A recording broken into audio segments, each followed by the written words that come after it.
Non mais les gars, je vous explique pas le prank qui s'est passé de ce matin. J'ai versé des larmes. J'ai envie de chialer mes morts, clairement. Mais bon, je garde le petit suspense. Je vais choisir mes vêtements. Ça fait quasiment une semaine, je m'habille en plouc à la maison parce que je fais quoi? Je révise, c'est tout. Voilà, je n'ai pas de vie sociale. C'est bon, je suis préparée. Je suis en full white aujourd'hui. Je vous avoue, c'est juste pour avoir une tenue hyper confortable pour mon dernier jour de révision. De base, je voulais me maquiller et finalement, je me dis non, ça va, finalement, démaquiller, je suis pas trop moche. Il y a vraiment 11h38 quoi. Le temps passe vite. Ok, du coup, je vais vous raconter le fameux truc. Alors là, je vous le dis avec le sourire, mais je ne rigolais pas du tout ce matin. Donc, comme tous les matins, absolument depuis que Parcoursup a ouvert, je regarde ma place dans la liste d'attente. Parce que du coup, moi, j'aimerais être acceptée à la fac de droit de Bordeaux. Je suis toujours sur liste d'attente. Et donc là, ce matin, j'ai vérifié. Sauf qu'en allant sur Parcoursup, après m'être connectée, ça m'a marqué que tous mes vœux ont été abandonnés. Que j'avais plus aucun vœu en file d'attente. Alors que je n'ai fait aucune manipulation. À part hier, je me suis connectée juste pour voir à quelle place j'étais. Et c'est tout. Point barre. Je n'ai rien fait d'autre. Donc là, je commence à paniquer et tout. Je me mets à pleurer, bien évidemment, parce que je me dis, ça y est, j'ai plus d'avenir. Et finalement, ma mère m'a dit, appelle Parcoursup. Donc on a appelé Parcoursup. Et apparemment, c'est un truc qui a dû déjà se produire parce que le mec était pas trop affolé au téléphone. Donc je me dis, s'il est pas trop affolé, c'est que c'est pas très grave. Donc j'ai dû envoyer un message à Parcoursup pour qu'ils me remettent mon vœu en attente. Et normalement, je perds pas ma place dans la file d'attente. J'espère parce qu'hier, j'étais quand même 51ème. Et là, de la perdre, je vous jure que ça me ferait tellement chier parce que ça veut dire que je perds sûrement mes chances d'être acceptée. On verra. J'espère que tout va bien se passer, sinon je me chie dessus. Bon, aujourd'hui ça va pas être très intéressant, je vous avoue, ma petite journée, puisque je vais tout simplement réviser pour mon grand oral parce que je suis convoquée demain à 8h. J'ai failli me casser la tronche avec mon trépied là. Bref, du coup ça va être révision toute l'après-midi. Promis, une fois que mon oral sera passé, ma vie va être tellement plus passionnante, ça va être super, vous allez voir. Suis-je à la mode? Êtes-vous à la mode? Une question qu'on peut se poser tout naturellement, mais tout d'abord, qu'est-ce que la mode et comment la définir?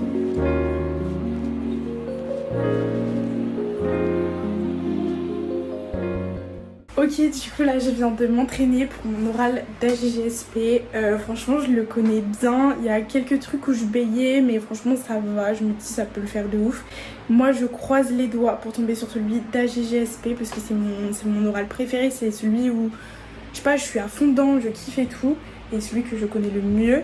Du coup là, comme je me dis, je suis opérationnelle sur celui d'AGGSP, je vais concentrer toute mon énergie sur celui d'HLP. Bref, sauf que jusqu'ici, personne n'est passé avec un jury d'AGGSP. D'ailleurs, pour ceux que ça intéresse, en HLP, mon sujet c'est « Tenir un journal intime permet-il de construire son identité ?» Et en AGGSP, c'est « Comment l'industrie de la mode intègre-t-elle la question environnementale ?»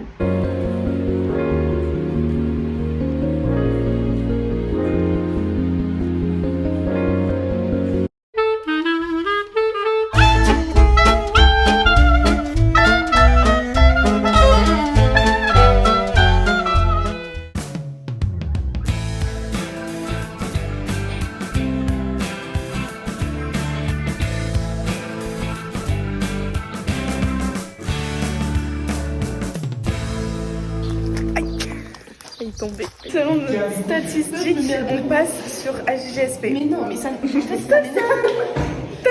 Les meufs, imagine, t'en as marre de la JSP, ils te font passer sur HLP. Moi je vais dernière.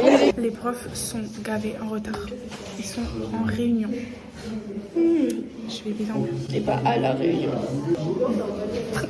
Les gars, je viens enfin de finir mon oral. Enfin sur les questions, c'était assez dur parce qu'ils m'ont posé des questions, j'avais pas trop la réponse, je vous avoue. Du coup là je pars rejoindre des copines, on mange ensemble sur Arcachon. Et après on reste l'après-midi pour faire bronzette et tout parce que il fait gavé chaud.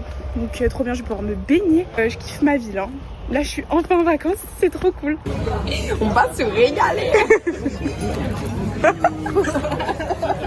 Du coup on vient de finir de manger. Est-ce que c'est bien cadré? Vas-y filme-moi. Oui. Là je pense que c'est bien cadré là. Selon moi, voilà, on vit d'en bas comme ça, dans le verre. Voilà, je pense que c'est bien cadré. C'est les vieux qui prennent leurs photos sur la plage. Non, les vieux qui prennent leurs photos sur la plage, c'est plutôt comme ça. Comme ça. Et tu sais, tu leur dis prenez plein de photos, ils t'en prennent une.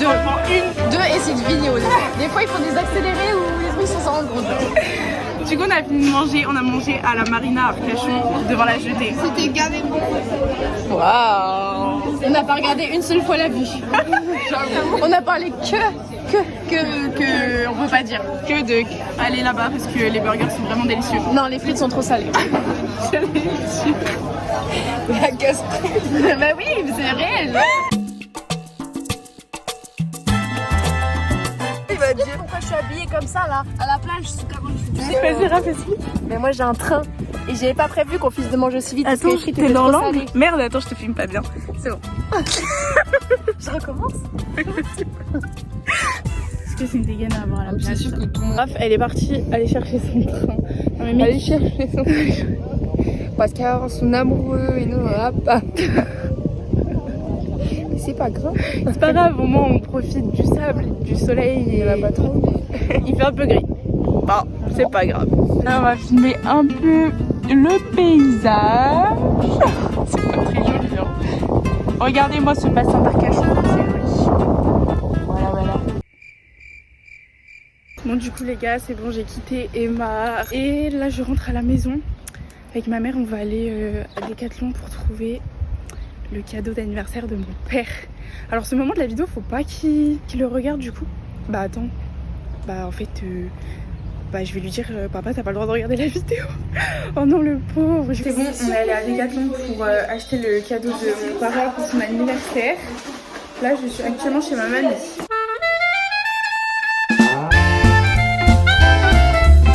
Coucou. Coucou, c'est qui? Mais personne, c'est une vidéo. Ah d'accord, coucou. J'ai reçu un colis les gars aujourd'hui. Du coup je vais vous montrer. J'avais commandé 2 vêtements en promo parce que c'est les soldes en ce moment sur Zara. Je comprends pas pourquoi ils m'ont fait 2 colis. Là j'en ai reçu un sur les 2. Alors je savais même pas que Zara ils faisaient des emballages comme ça, hyper soignés. Et regardez le t-shirt. Voilà. En fait j'aime trop parce que ça pourrait être un t-shirt blanc simple et tout. Mais non il y a le petit détail comme ça avec l'autre t-shirt. Et j'arrêtais pas de le voir sur TikTok et je le trouvais gay et beau. Donc je l'ai commandé. Et je suis trop contente. Ta mère, je me suis pris le coin. Regardez du coup comment le t-shirt il rend. Il est comme ça. Hop, avec les petits nœuds comme ça sur le côté et tout. Il est tout kiki. Du coup, je vais arrêter le vlog ici. Mais je suis contente et je me demande où ça va me mener de me relancer sur YouTube. Et en vrai, il faut faire les choses qu'on aime dans la vie. Donc voilà, moi YouTube, les réseaux, partager ma vie avec les gens, c'est vraiment ma passion depuis super longtemps. Et du coup, je me suis dit, bon, meuf, vas-y. Fais ce que t'aimes en fait, tu t'en fiches, tu restes. J'espère que ma vidéo vous a plu et je vous dis à la prochaine pour un vlog pour vous filmer ma vie.